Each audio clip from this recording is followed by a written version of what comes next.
This is Rick Armstrong, our well-known Civil War authority around here that's wrote this very informative book.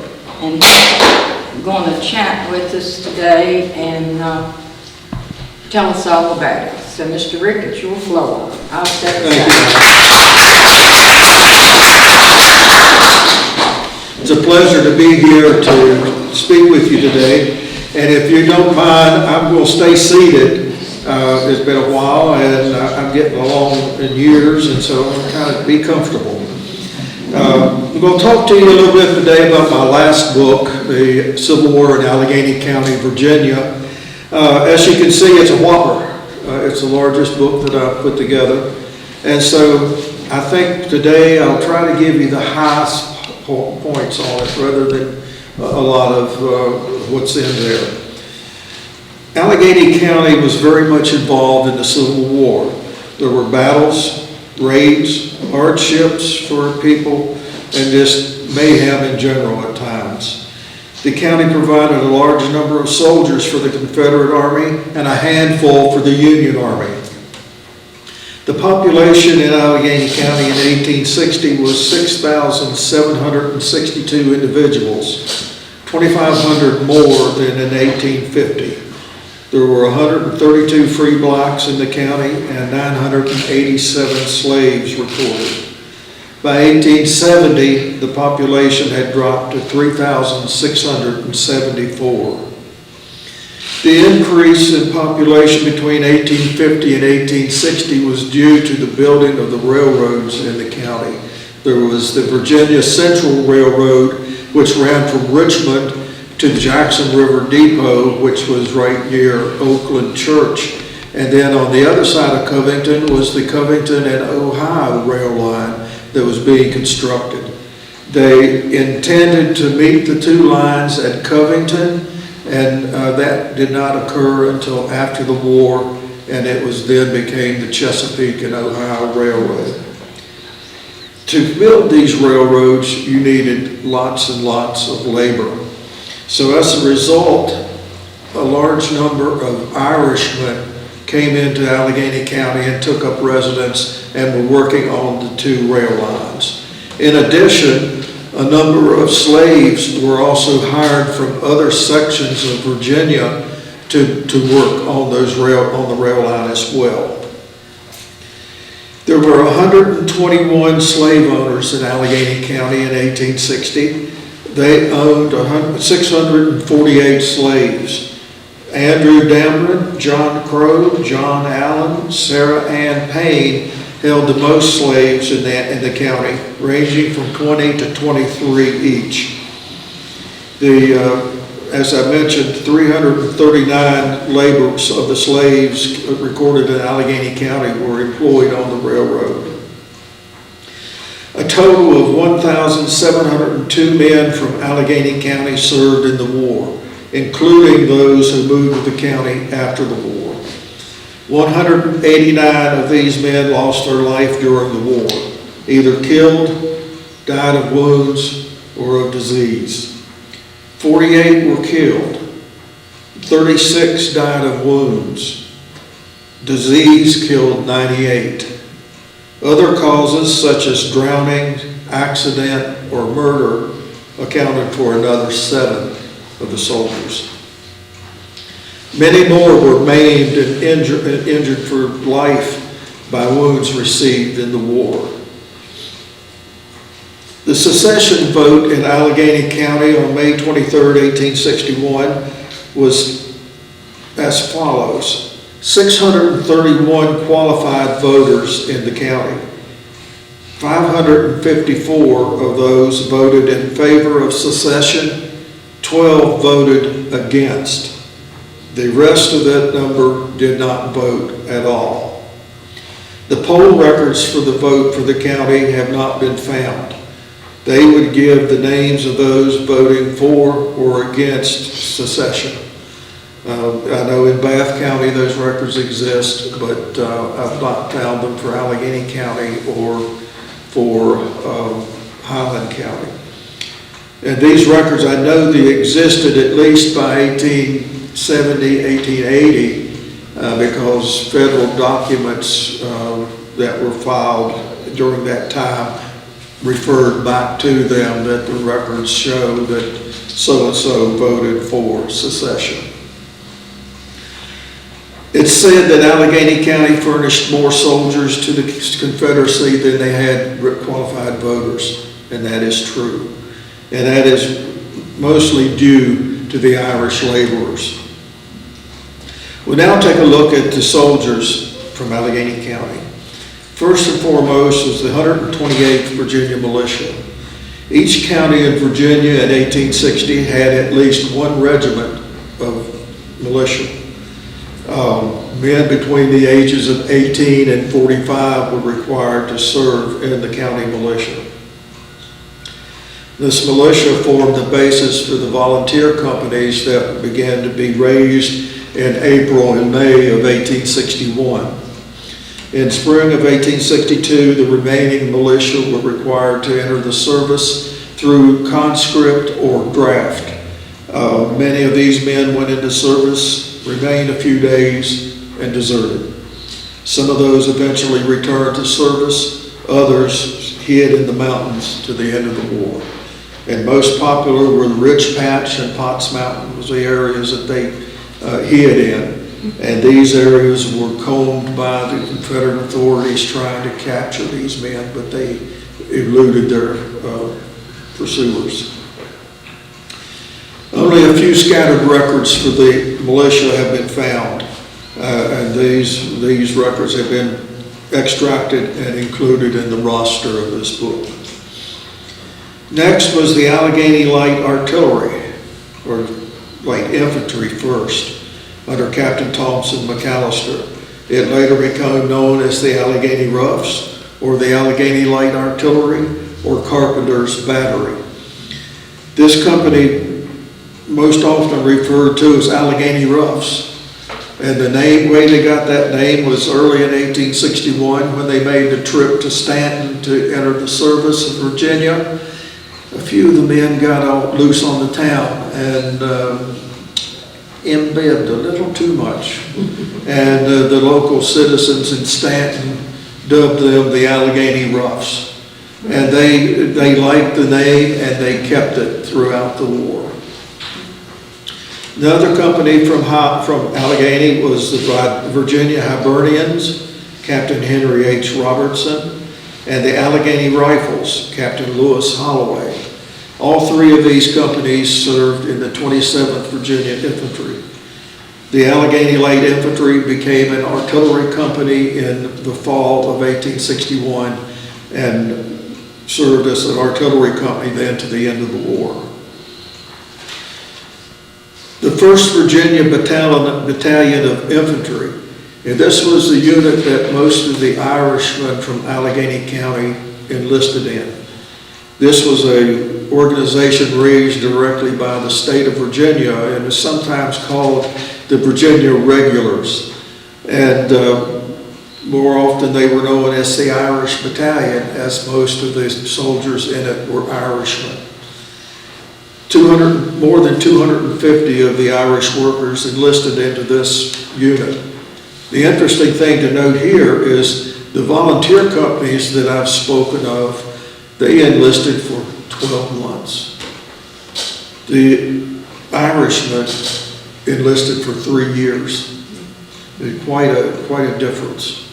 And I don't know why they determined to do it that way. But it looks like it would have been much harder to enlist someone for 3 years rather than 12 months. However, by the March of April of 1862, many of those men that had enlisted for 12 months were required to re-enlist for 3 years or the war, and many of them did so. Another company formed in Alleghany County, at least partially, was the Mountain Artillery. It enlisted in July 1861 under Captain Bernard Romer. Many of the Alleghany men enlisted here, and then later in the war they became part of Captain William H. Turner's artillery, and in the fall of 1862 became part of the Orange Artillery. A lot of these small artillery companies were disbanded and consolidated with other companies throughout the war to keep them at an operating size. And the same is true with Carpenter's Battery. It was consolidated with a battery from near Winchester. And as a result, the records of the Carpenter's Battery will show a lot of men from Winchester serving in the company, and that's why, because they were consolidated. You have to pardon me, I haven't talked this much in a long time. Another company being formed in 1861 was Company G of the 59th Virginia Infantry. Captain George W. Hammond raised a company for this regiment, and it became part of former Governor Henry A. Wise's Wise Legion. In August of 1861, they were transferred to Company D, 60th Virginia Infantry. A number of Alleghany men joined other companies of the 60th Virginia Infantry, and they're all detailed in the book. In the spring of 1862, as I mentioned, when the militia was required to enter the service, many of the Alleghany men joined the 22nd Virginia Infantry, primarily in the company known as the Rocky Point Grays. In April of 1864, the teenage boys and old men were formed into a reserve company as Company C, 10th Battalion Virginia Reserves, with Captain John G. Hughes as captain. These soldiers had a limited amount of service. They later formed part of the 3rd Battalion Virginia Reserves and served as prison guards in Richmond. The Alleghany Home Guards. The Home Guard Company was formed in mid-1863 under Captain Thompson McAllister. The only mention of the service of these men was in December of 1863, when they were assigned to burn the Island Ford Bridge to prevent General Averill from escaping. They failed to do so. Another company that's been kind of hinted at in the records was the Mounted Riflemen. And again, Thompson McAllister was involved with the creation of this unit. There are no records for this particular unit, and only a few men were known to have enlisted in it. In the spring of 1862, President Jefferson Davis declared martial law in Alleghany County. William Skeen, who was then Commonwealth Attorney for Alleghany County, was appointed by the county justices as Provost Marshal. As such, he formed a company to act as his police force. These men were paid 40 cents a day or $12 a month. Some men served only one day, while others served more frequently. These men were classified as the patrol guard for Alleghany County. And there are 2 muster rolls for the company, and it was quite a tussle to get that information from the National Archives in Washington, because they had been carded, and that meant that their names had been extracted and placed in a file.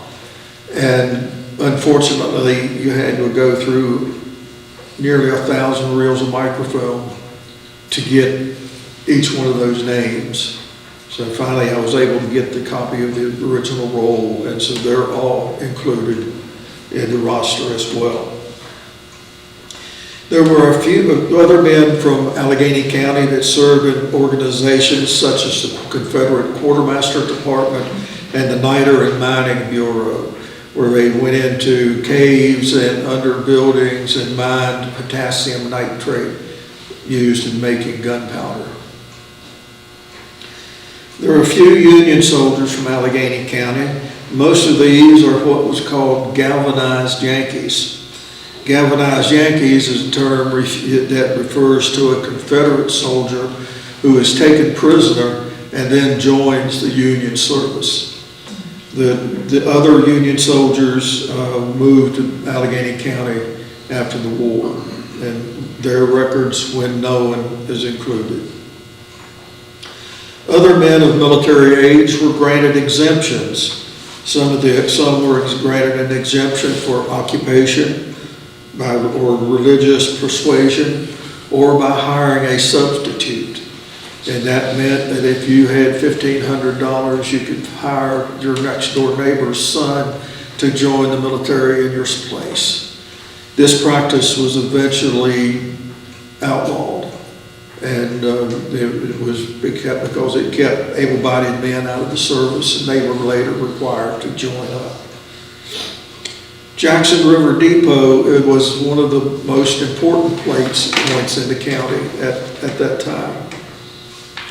The railroad line would bring in supplies to Jackson River Depot, offload them there and into warehouses, and then they would return back to Richmond for another load of supplies.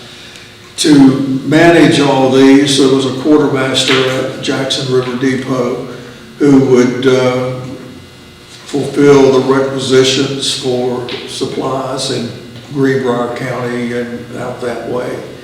And so to get those supplies out there, he had to use a lot of wagons.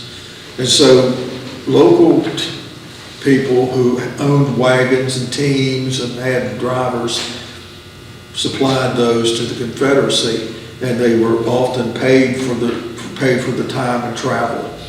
Sometimes they did what was called impressment, meaning that they would say, I want your wagon, horses, and driver for the Confederacy, and you had to let them go. And whether you got paid for it or not at some point is up in the air. Sometimes they did, sometimes they didn't. But at any rate, Jackson River Depot was in operation until early May of 1862, and then they ceased operations there and moved further south to Buchanan and to Salem. At that general time, the Confederate forces were falling back closer to the Valley of Virginia. The Alleghany Mountain and Huntersville and those places had been abandoned by 1st of May of 1862, and the troops were falling back. So it was decided to fall back from Jackson River Depot. In May of 1862,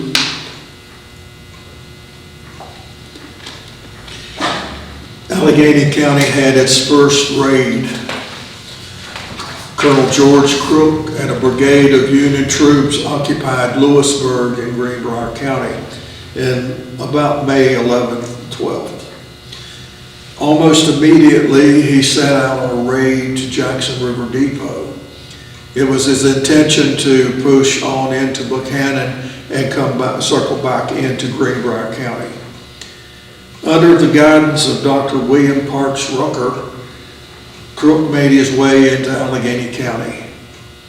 As they came across the bridge across into Covington, there was a little boy in the window waving at the soldiers. His father was Dr. Rucker. Dr. Rucker caused quite a bit of trouble while he was in Alleghany County at that particular time. He met several people that he spoke to and called by name. Others, he required them to take the oath of allegiance to the United States. Others, he had arrested and carried away. Citizens, several citizens were carried off. And then it's said that when he left Covington, he took a buggy and a horse to take his wife and family back into West Virginia with him. The Union troops remained in control of Jackson River Depot only a few days. And then before they left, they went to the Cowpasture River Bridge on the railroad near Coleman's Tunnel and burned the railroad bridge. And then they were all retreated back into Greenbrier County and to Lewisburg. Dr. Rucker figured prominently in events in Alleghany County from that point until the fall of 1863. Dr. Rucker was indicted on 16 different charges, including murder, arson, and inciting slaves to run away, larceny, and any number of crimes. The indictment is about 16 pages long. It exists at the Library of Virginia. Dr. Rucker was captured in July of 1862 in West Virginia, in Summersville, West Virginia, and was imprisoned in Greenbrier County for a period of time, then sent to Richmond. And there was a lot of fighting over who had authority over him, because as far as the Confederates knew, he was just a citizen and a traitor to Virginia. As far as the Union people were concerned, he was in the Secret Service of the United States. And so there was quite a bit of fighting there. Governor Letcher took a particular interest in him and told him that, I will hang you. And but he never did. He was moved to Richmond, back to Covington, to Fincastle, and finally wound up down in Danville. And in Danville in October of 1863, he managed to escape. And the first thing he did, he went back to Lynchburg, spent a couple days in Lynchburg, and then made a beeline for Covington. And in the middle of the night in Covington, about 2 o'clock in the morning, he was knocking on the door to John Pitzer, and inquired of him if the bridge was guarded. And whether Pitzer told him it was or wasn't is not recorded, but Rucker took on off and went across the bridge and started going on toward West Virginia. He eventually was chased after by the local patrol guard and was never caught. And he managed to make his way back into safety and became a major in the Union Army and was later dismissed for inappropriate behavior, drinking and made offensive remarks to a black woman. So anyway, from that point in 1862 until August of 1863, things were relatively quiet in Alleghany County.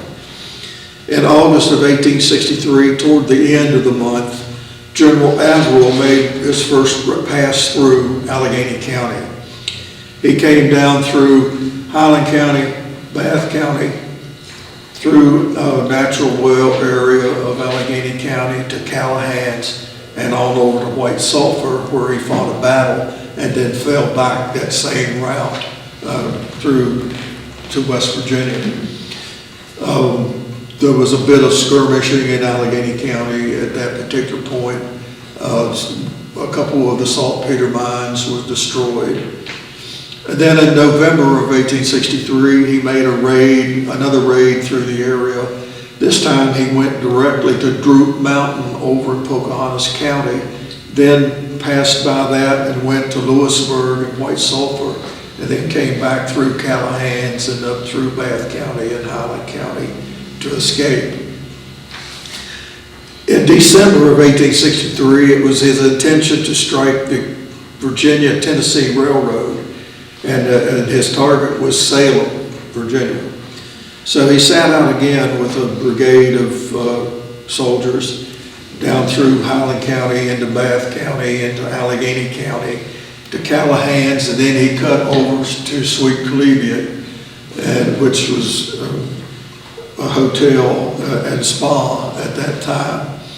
And then from there he crossed Peters Mountain and Potts Mountain on over into Craig County, and finally wound up at Salem about the 16th of December of 1863. Then coming on the way back, he was starting to be surrounded by Confederate soldiers moving in from various locations. And he came through Rich Patch. He came up on the Peters Mountain for a little ways and then turned and came through Rich Patch and got into the Lowmore section of the county now. And at that particular location was a brigade of Confederate soldiers under William L. Jackson, a cousin of Stonewall Jackson. He was often referred to as Mudwall rather than Stonewall. At any rate, the Confederates was expecting Averill to come by, but not at the point he did. They had patrols out on all the roads except the one that he came in.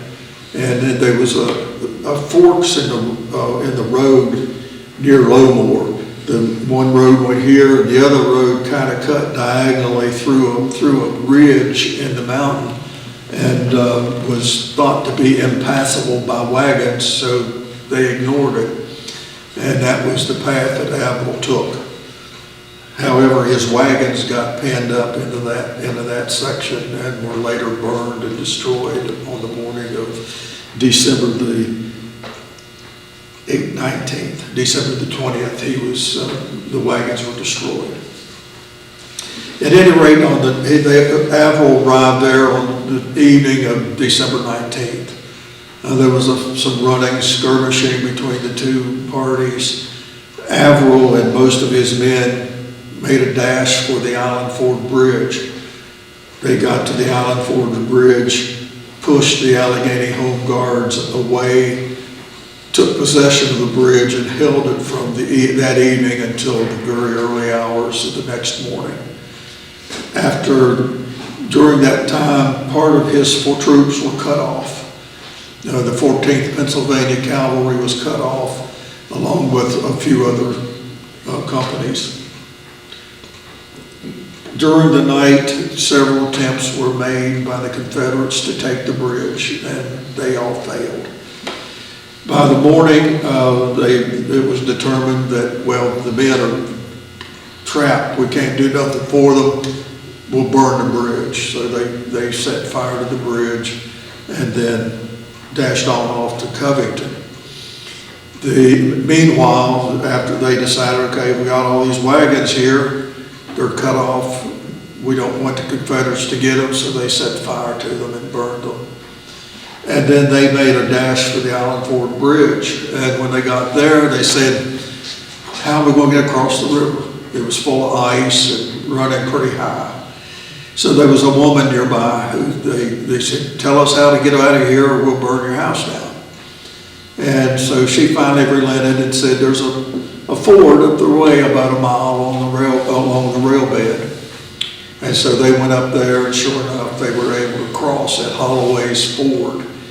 And in doing so, 6 or 7 of the Union soldiers drowned, and their bodies carried away by the stream. And then those that were fortunate enough to get across then rode through the freezing weather to Covington, only to find the bridge across the Jackson River there, with the Rosedale area now. Lo and behold, it was burned also. Averill had burned that one as well on his retreat. And so they had to plunge into the river and swim across.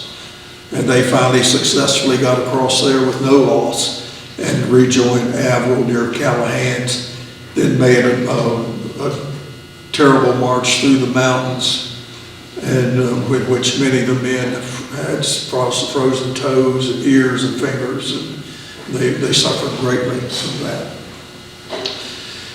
After that point, in the spring of 1864, late May, early June, another body of several outfits came through the county on their way to Stanton. And then some others retreated back through the Sweet Cleviot area and over to West Virginia after the Lynchburg campaign.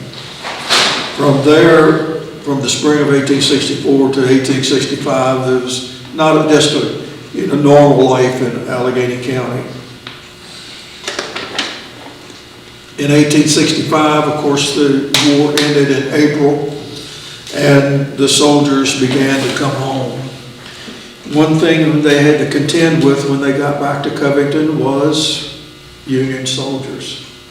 A company, at least one company of Union soldiers occupied Covington and kept order or disorder, however you wanted to look at it.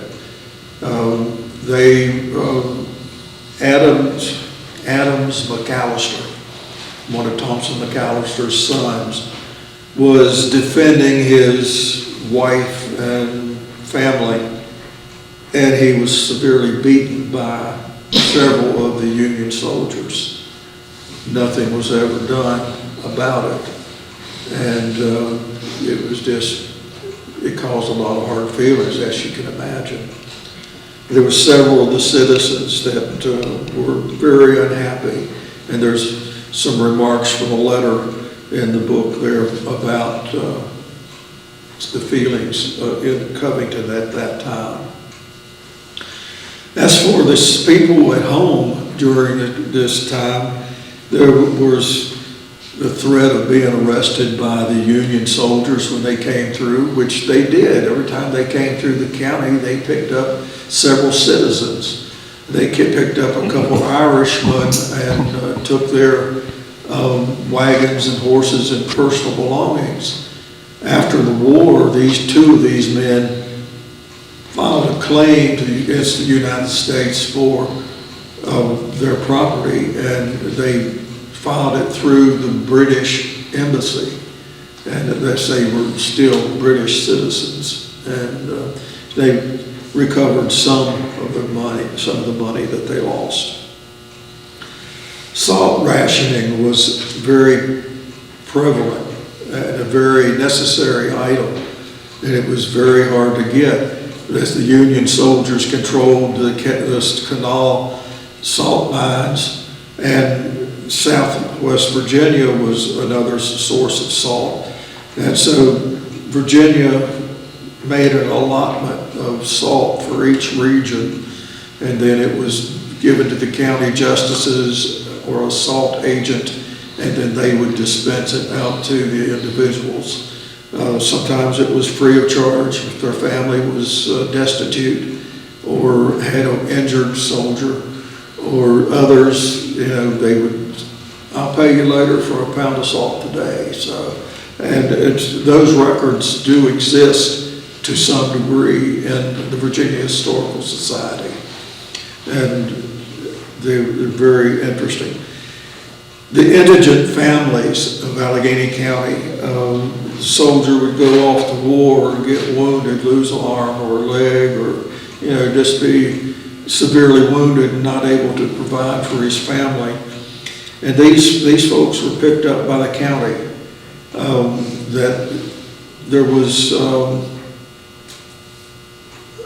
paper money issued by Alleghany County in 1862, $1.50 and 25-cent piece, that was used primarily to raise money to take care of the indigent soldiers and families. And a lot of the citizens would donate corn, potatoes, and things of that nature for their use. It was quite an interesting thing. Draft dodging was popular. The soldiers not wishing to go to the war, or had been to the war and came home and didn't go back, they hid in the mountains. And many of the families that lived in the Rich Patch and area, in Potts Creek area, they would hide those boys and men in the mountain, and then have supplies carried into them and keep them safe. There was threats against the citizens. I'll burn your house if you don't bring the boys in to go back to the war. And this was the Confederate authorities fussing at their own people. During the war, the citizens suffered losses by Union soldiers and by Confederate soldiers. There was several crimes, serious crimes committed in Alleghany County in December of 1863. There was one rape that we know of, and the man that was charged with that was sentenced to 20 years in prison. His name was John Dowling, Dioink. And I have searched every source imaginable to find this man. The name doesn't exist anywhere. I don't know whether he was a Union soldier that stayed behind or whether he was a Confederate soldier or not a soldier at all. There's just nothing about him. The only reference I could find on the internet was in a book that just mentioned that he was serving a 20-year prison sentence in Richmond. After Averill passed through in December of '63, 6 Confederate soldiers were indicted for theft from various citizens in the county. They weren't named by name, just 6 soldiers and an officer. That was all that, and I've done a little bit of work and narrowed it down to a couple possibilities as to what the officer's name was, but unable to prove it. Throughout the war, when Averill and the federal forces passed through the county, they lived off the land, and these losses were documented in the courthouse. In the same token, after the Army passed through, there were stray horses, stray cattle, an odd wagon, and the citizens would pick these things up, and they would file a claim for them with the county. And these were the estrays that you hear about. And they would, sometimes that what they found would offset most of the loss that they suffered. And another group of people in Alleghany County that were filed claims in the 1870s against the United States for property loss during the war. And these folks had to prove that they were loyal to the Union. And that was often difficult to do.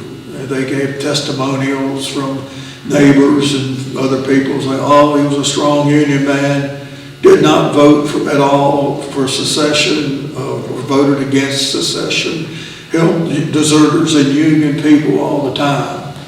Well, the people that oversaw this program looked at it and said, no, questionable. I think out of 10 or 12 claims, 2 were paid. And the details are located in there, the Southern Claims Commission. That's about all I have to say. I'll try to answer any questions that you may have, and just pardon my voice.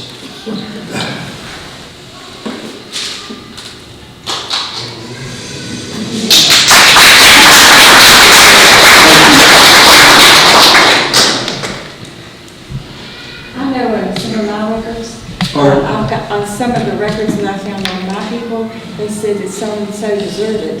Did they actually desert? And then they're with another company.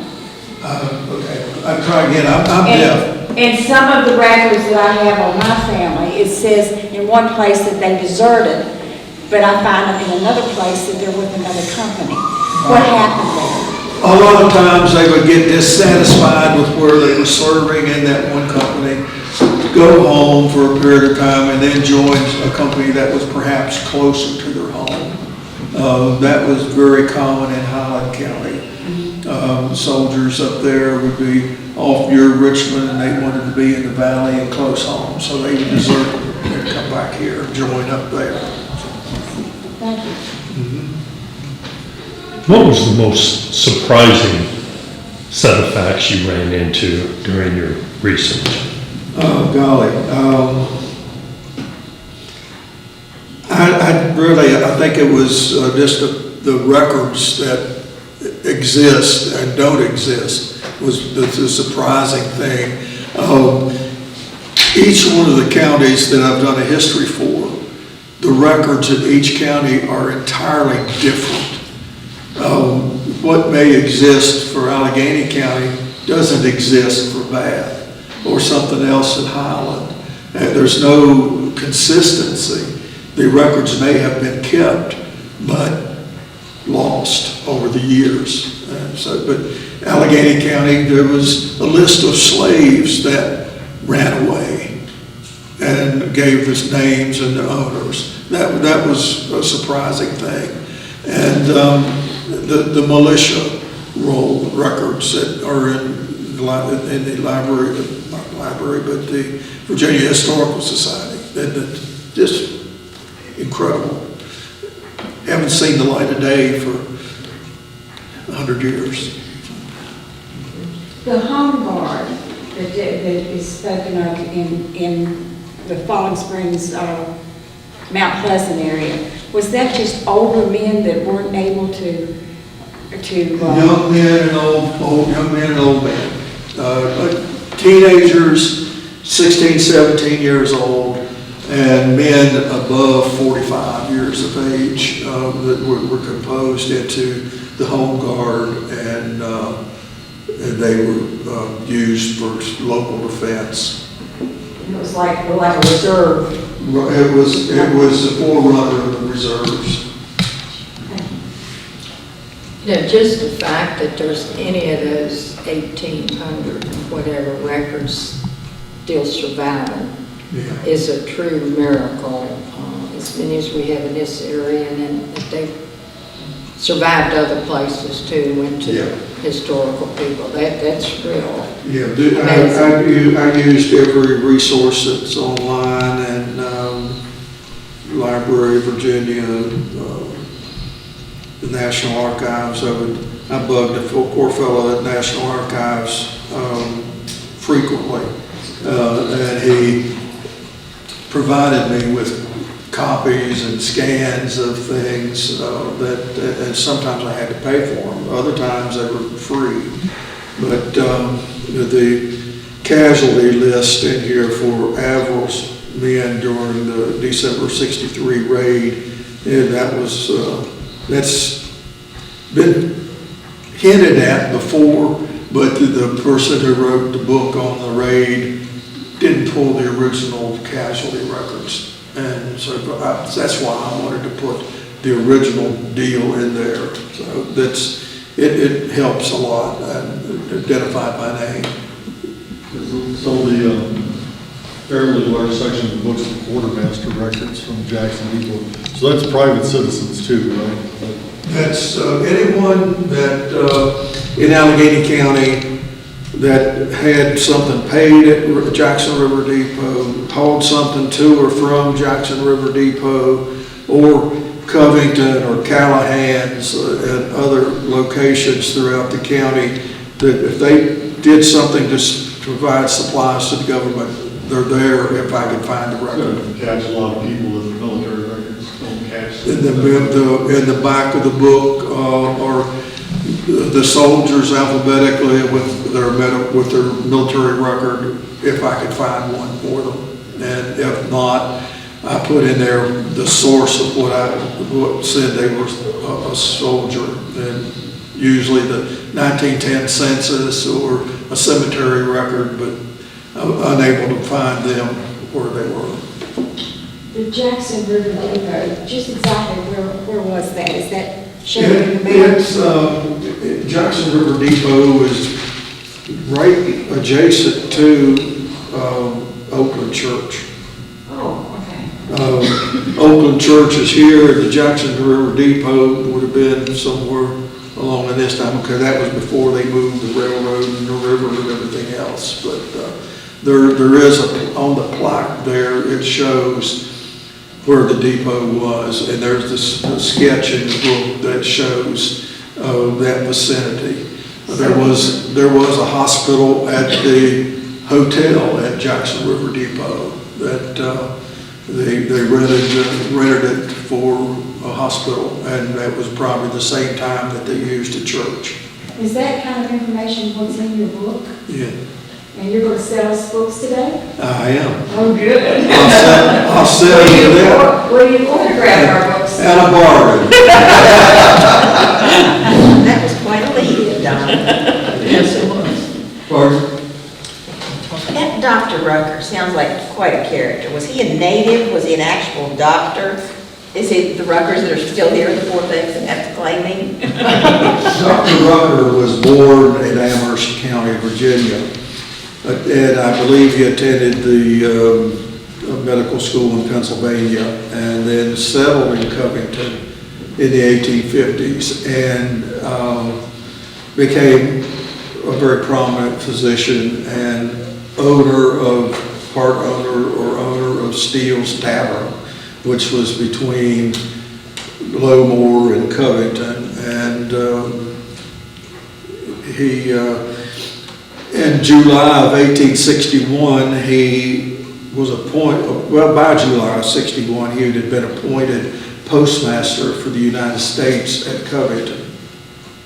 Whether he actually served or not in that capacity, it cannot be determined. I say that because he was being fussed at by the local authorities to take the oath of allegiance to Virginia and to the Confederacy, and he resisted. And so after one lengthy affair at the courthouse, he went to the post office to mail a letter, and the postmaster refused to take the letter. And he sat down outside the post office, which was right at the edge of the bridge at Rosedale, at that time, covered bridge, probably very close to where the bridge is today. At any rate, he was sitting there, and a mob came up the street, and led by Michael Joyce, who was one of the Irish railroad workers. And he and Joyce changed words, and Rucker said, "You will not call me a traitor." So Joyce come back and said a few other words, and traitor. And so Rucker took a knife and stuck him. And fatally wounded him. He died a few hours later. But after he stabbed the man, he said to have a revolver in one hand and a knife in the other, and held the rest of the crowd at bay. Of course, Dr. Rucker's the one telling this story. You know, he was a little short fellow. He wasn't very big. He had a Napoleonic complex, I believe. But at any rate, he surrendered himself to the authorities and was tried and acquitted. However, in the following year, he was once again indicted for that murder. But they were out to get rid of him. But he was a doctor. He left Alleghany County in January of 1862 and went to Nicholas County, West Virginia, where he had a plantation. He asked his family to come out there, and the Confederate authorities wouldn't allow them to leave with their servants. So he told them, hire white servants and come on. And she wrote back and said, they're not going to let us go, period. So that was why he got mad and joined the Secret Service in the Union Army. And when he led the force into Alleghany County, it was as much to get his family out as it was to interrupt the railroad and that type of thing. He, after the war, he became a lawyer and lived in Lewisburg. And you've probably heard of the Greenbrier ghost trial. And he was figured prominently in that as a defense attorney. And he had a habit of gambling. And then he would have his wife pay his gambling debts as legal expenses. And she finally caught on and sued him. The Greenbrier County courthouse is full of suits between man and wife over gambling debts. He's quite a character. One of his sons, however, became Attorney General of Missouri. So, quite a character. There is a book on his life called Bridge Burner, and I believe they have it at the library downtown. We have it in our library. Yeah. Because he gave me a copy. Yeah. Yeah, if I won't give descendants, and it's a pretty rosy picture of the doctor. I'm sorry. I said that bridge burner must be one of his descendants. Right. Yeah, he was related to to him. I was going to do a book on Dr. Rucker, victim or villain, and then when he approached me, I let him take it and run with it. I thought better for him to do it than me, so. He was from Ohio, and I forget how many years ago, but we've got the book down in our rooms, but, and I can't remember what kin he was, but he was a relative. Yeah, in some relation. Mike Rucker. Yeah. Yeah. Well, anybody got any more questions? I think we had quite a history story here tonight. Absolutely.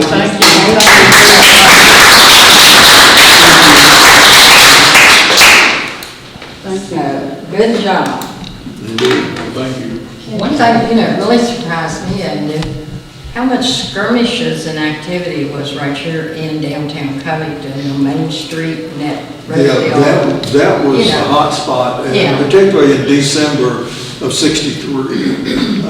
The Union troops were up and down Main Street, in and out of houses, stealing, destroying, plundering, And the little housewives run them off with a, with stick a or mop or something. chair or something. Yeah, yeah. And while her house was being burned. That's true, Yeah. that's true. Rough times. We come from strong people. Yes, indeed. All right, thank you so very, very much. It is my pleasure. So very much. And